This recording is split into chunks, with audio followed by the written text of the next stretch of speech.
There are stories that institutions can manage, stories that arrive in a form that the established tools of public relations and strategic communications are designed to handle, that can be deflected with a careful statement, or absorbed with a dignified silence, or redirected with a well-timed positive announcement that crowds the troublesome narrative out of the available public attention.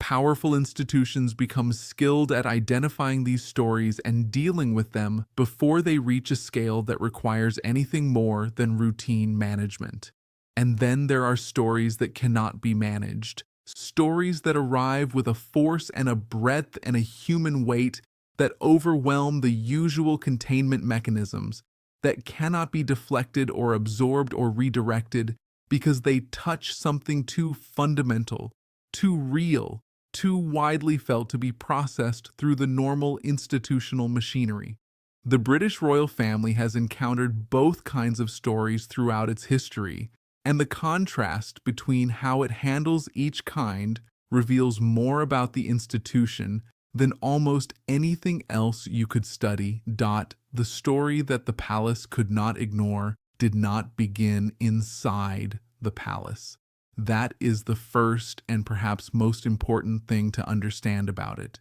It did not begin with a decision made by a courtier or a communication issued by a press office or a policy choice made in the upper levels of the institutional hierarchy. It began outside, in the lives of people who had no formal connection to the institution and no particular investment in its internal workings, and it built its force from the outside in, gathering enough weight and enough urgency and enough genuine public feeling that the institution eventually had no choice but to respond to it on terms it had not set and in ways it had not anticipated.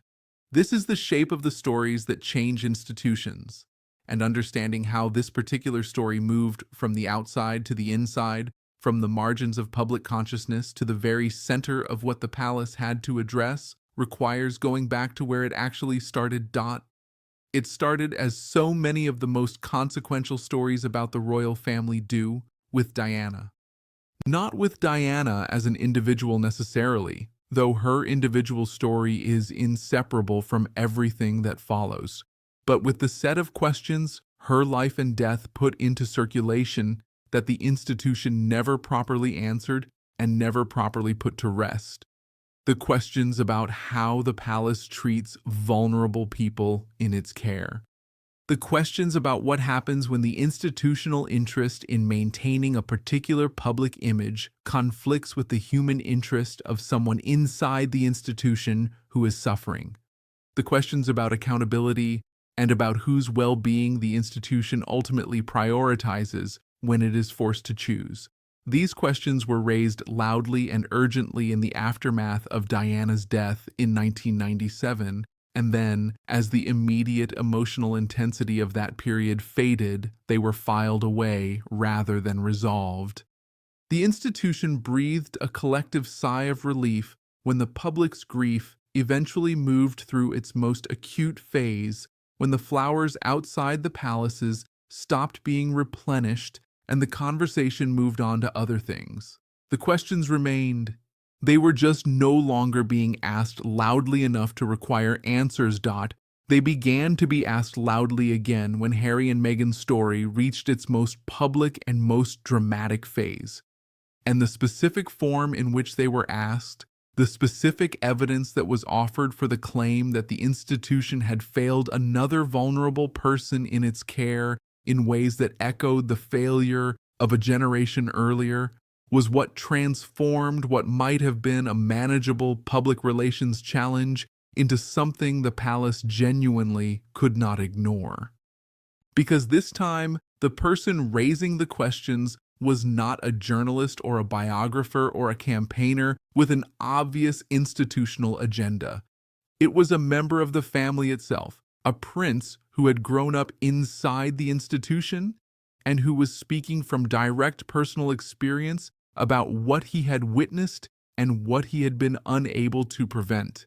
Harry quotes account of Meghan's mental health crisis during her time as a working royal of her seeking help from within the institutional structure and being told that help was not available in the form she needed, of feeling that the institution was more interested in managing the story of her distress than in addressing the distress itself, landed with particular force because it connected directly to the narrative that had been building around Diana for decades. The specific parallel was painful and obvious. A woman struggling within the institution, reaching for support and not finding it in the way it was needed, eventually breaking in ways that the institution's focus on its own reputation had failed to prevent. The palace could dismiss individual claims. It could question specific accounts of specific conversations. It could rely on the loyal silence of its own staff to provide an absence of corroboration that served as a kind of deniability. What it could not do was make the parallel go away, because the parallel existed in the public consciousness with a force that no official statement could dissolve. The specific allegation that cut through most completely, the one that forced the palace into a response that went beyond its usual careful silence, was the claim about the concern raised regarding Meghan's unborn child's skin color. This was not an allegation that could be processed through the normal institutional toolkit. It could not be met with a statement about the importance of family privacy because it was not primarily a privacy matter. It could not be deflected with a positive story about charitable work because its moral weight was too direct and too serious to be balanced against anything else on the communications ledger. It could not be denied with any specificity because a specific denial would have required identifying the family member allegedly responsible, which the palace was not prepared to do. And it could not be simply ignored because the global scale of the audience that had watched the Oprah interview and the specific nature of what had been alleged created a situation where silence would itself have been read as a form of confirmation. The statement that eventually emerged from the palace was, by the standards of institutional crisis communications, remarkably thin. The acknowledgement that recollections may vary and the note that the issues raised would be addressed privately within the family represented the minimum possible engagement with an allegation of maximum possible gravity.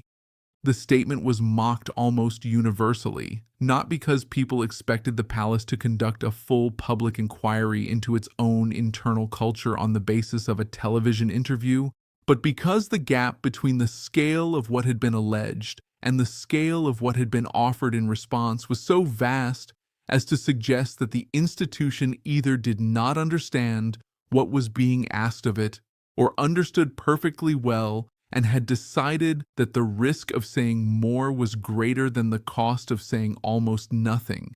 Either possibility was damaging in its own way. What happened in the months and years after that statement is the part of the story that tends to get less attention than the dramatic moments of the Oprah interview itself, but it is in many ways more significant because it shows the shape of how an institution responds when it has been forced into a corner by a story it cannot ignore. The response was not a dramatic public transformation. It was not a formal inquiry or a public accounting or an explicit acknowledgement that specific things had gone wrong and specific changes were being made to prevent them from going wrong again. The palace does not do things that way, and the expectation that it would represents a misunderstanding of how institutional change actually works in organizations with this particular culture and this particular history. What happened instead was slower and less visible and more contested in its significance, a series of smaller shifts in staffing and in communication, and in the causes and conversations the institution chose to engage with, that collectively suggested something was being rethought even if nothing was being explicitly announced. The staffing changes that took place in the palace over the period following the Oprah interview included diversification at levels of the institution where diversity had previously been almost entirely absent. The communications team, the advisory structures, the people whose job it was to think about how the institution related to its various publics, began to look somewhat different from the relatively homogeneous group that had previously occupied those positions. This was not presented as a direct response to the specific allegations that had been made. It was presented in the language of organizational development and modernization, the kind of language that allows institutions to make changes that are clearly driven by external pressure while maintaining the appearance of autonomous evolution. But the timing and the direction of the changes were not accidental, and people who paid attention to the institutional trajectory understood what was driving them, even when the official explanations did not say so directly. The engagement with questions of race and colonial history that became more visible in the institution's public communications during this period also represented a form of response to the story it could not ignore, even if that response was never framed explicitly as such. The expressions of sorrow about the history of slavery that appeared in royal speeches during Commonwealth meetings, the acknowledgement that the monarchy's relationship with the nations of the Commonwealth needed to evolve in ways that genuinely grappled with that history, rather than simply managing it, the willingness to use language about the colonial past that had not previously been part of the official royal vocabulary, all of this was shaped in part by the public conversation that the Harry and Meghan situation had forced into the open. The institution was responding in the way that institutions respond when they have decided that the cost of not responding has exceeded the cost of responding. Through the gradual adoption of positions and language that it had previously avoided, the legal dimension of the story that could not be ignored added another layer of complexity that the palace had to navigate without any particularly good options available to it. Harry's legal battles with various British newspapers, the cases that exposed systematic phone hacking and other illegal news-gathering practices, were not cases that the palace could straightforwardly oppose or straightforwardly support. Opposing them would have placed the institution on the side of publications that had been found to have broken the law in pursuit of royal stories, which was not a position the palace could defend publicly. Supporting them would have meant endorsing the broader narrative that Harry was advancing about the relationship between the palace and the press, a narrative that was uncomfortable for the institution because of what it implied about the implicit understandings and the managed relationships that had long characterized that relationship. The approach the palace took was to maintain its usual careful distance from the legal proceedings while privately acknowledging, through the kind of background briefings and carefully placed signals that are the currency of institutional communication in situations where official statements are impossible, that the outcomes of those proceedings were not unwelcome. When significant settlements were reached and when court judgments confirmed the reality of illegal news gathering, the palace's lack of visible reaction was itself a kind of reaction, a studied neutrality that served the same function as the quiet support it could not publicly express. The institutions that had been most heavily involved in the practices being exposed were not institutions the palace had strong reasons to protect, and the legal proceedings that exposed them created a context in which the palace's own relationship with the press could be renegotiated on terms slightly more favorable to the institution and slightly less favorable to the publications that had previously relied on the implicit mutual understandings of the old system. The story that the palace could not ignore was also a story about the British public and the specific ways that public attitudes toward the monarchy had been shifting in the period leading up to and surrounding the moment of maximum crisis. The polling data from this period tells an interesting story that is somewhat more complicated than the simple narrative of declining royal popularity that some commentators advanced. Support for the monarchy as an institution remained substantially higher than Republican sentiment throughout the period of maximum controversy. The institution was not facing the kind of existential public opposition that would have required a fundamental response in the way that a democratic government facing equivalent loss of public support would have faced. But within the broad umbrella of continued general support for the monarchy, there were specific shifts in specific populations that were significant. Younger people were less supportive of the institution than older people by margins that were larger than had historically been the case. People from minority ethnic backgrounds had more complicated and more critical relationships to the institution than the majority population. And across the board, there was a shift in the nature of the support being expressed from the relatively unconditional loyalty that had characterized support for the monarchy during the long decades of Elizabeth's reign toward a more conditional endorsement that contained within it an implicit expectation of change. That conditional quality of public support is what gave the story that the palace could not ignore its institutional teeth. An institution facing purely unconditional support has no incentive to change because the support is not contingent on any particular behavior. An institution facing purely unconditional opposition has no incentive to change because the opposition is not contingent on behavior either. It is the conditional middle, the large group whose support is real but whose continued support is not guaranteed regardless of what the institution does, that creates the genuine pressure for change.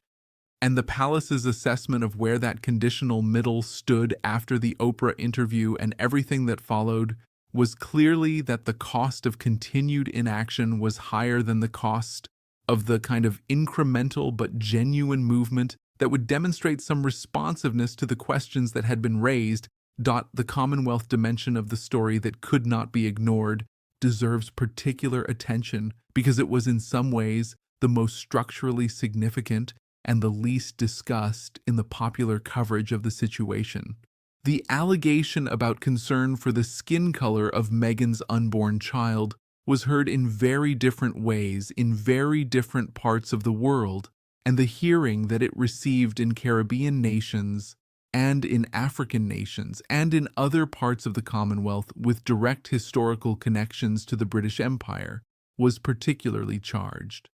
For people in those parts of the world, the allegation was not primarily a story about one couple's difficult experience within a powerful institution. It was a story about the relationship between race and the British imperial project and the degree to which the institution at the center of that project had actually reckoned with or moved beyond the assumptions that had characterized it. The conversation about republicanism in Caribbean nations, which had been ongoing for years, received new energy from the story, and the timelines for formal processes of constitutional change in several of those nations accelerated in ways that the palace recognized it could not simply wait out.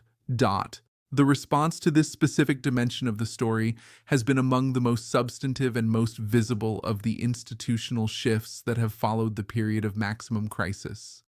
The acknowledgement of the painful legacy of slavery and colonialism, delivered in the context of Commonwealth meetings and royal tours of the region, went further in both its specificity and its emotional directness than anything the institution had previously offered on these subjects. Whether these acknowledgments will ultimately translate into anything that the affected communities regard as constituting genuine redress is a question that remains genuinely open, and the skepticism of many people in those communities about the adequacy of words without accompanying action is well-founded and well expressed.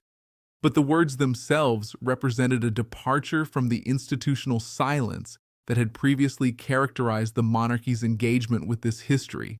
and they were understood as a response to the specific pressure that the story that could not be ignored had generated. The personal dimension of all of this,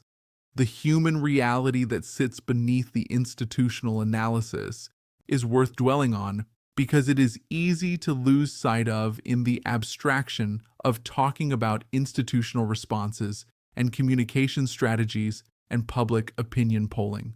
At the center of the story that could not be ignored were real people making choices under extraordinary pressure and circumstances that most people will never face. Meghan's decision to speak publicly about her mental health crisis, about the specific experience of being inside an institution that was not protecting her, while the press that had a working relationship with that institution was pursuing her with a relentlessness that was genuinely damaging, was a decision made by a person who had tried other options first and found them insufficient. The internal conversations, the requests for help, and the responses to those requests, the gradual realization that the institution was not going to change in the ways that would have made staying possible. All of this happened over a period of time and through a process that was deeply painful for everyone involved. Regardless of where you place the moral weight of the situation, Harry's decision to stand alongside his wife and to speak publicly about what had happened and what had driven them to the choices they made was equally a decision made by a person in pain,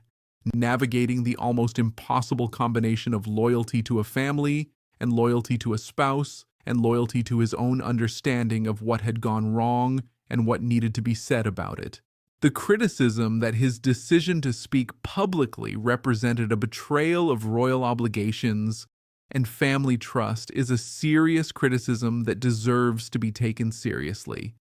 But it exists in tension with the equally serious question of what options were actually available to him, given that the internal options had been tried and had not produced the results that the situation required.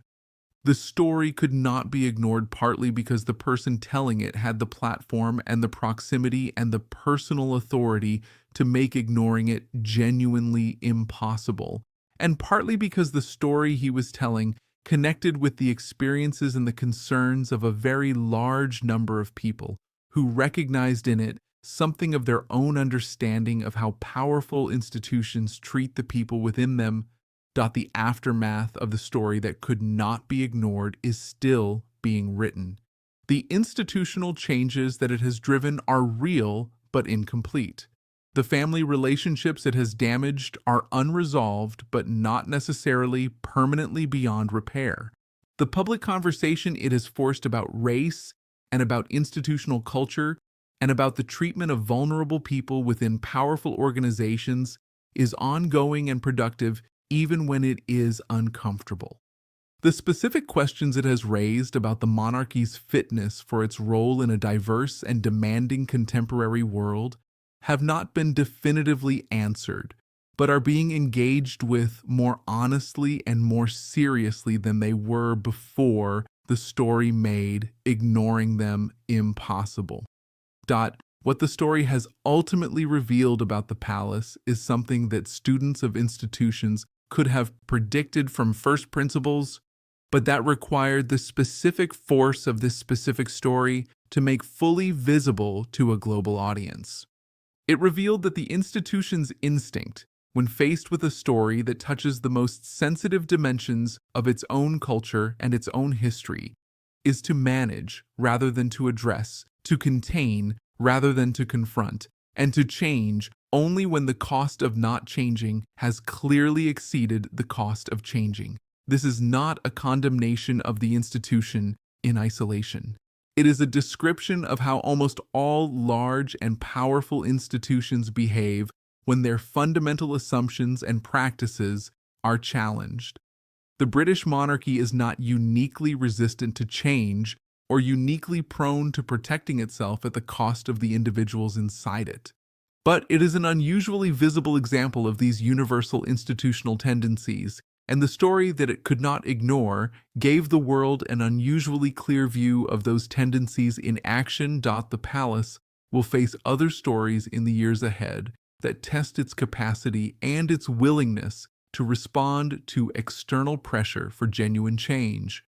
Some of those stories will arrive in forms that the existing toolkit of institutional management can handle adequately. Some will not. The ones that cannot be managed, the ones that carry the same kind of force and human weight as the story this piece has been about, will tell us something important about whether the changes that have happened in the institution since its moment of maximum crisis are real and lasting, or whether they are the kind of surface adaptation that powerful institutions sometimes perform without any underlying transformation of the values and assumptions that drive their behavior. The story the palace could not ignore changed things, not as completely as some people wanted, not as quickly as the urgency of the underlying questions demanded, not in ways that have yet produced the full accounting that the most serious critics of the institution believe is owed.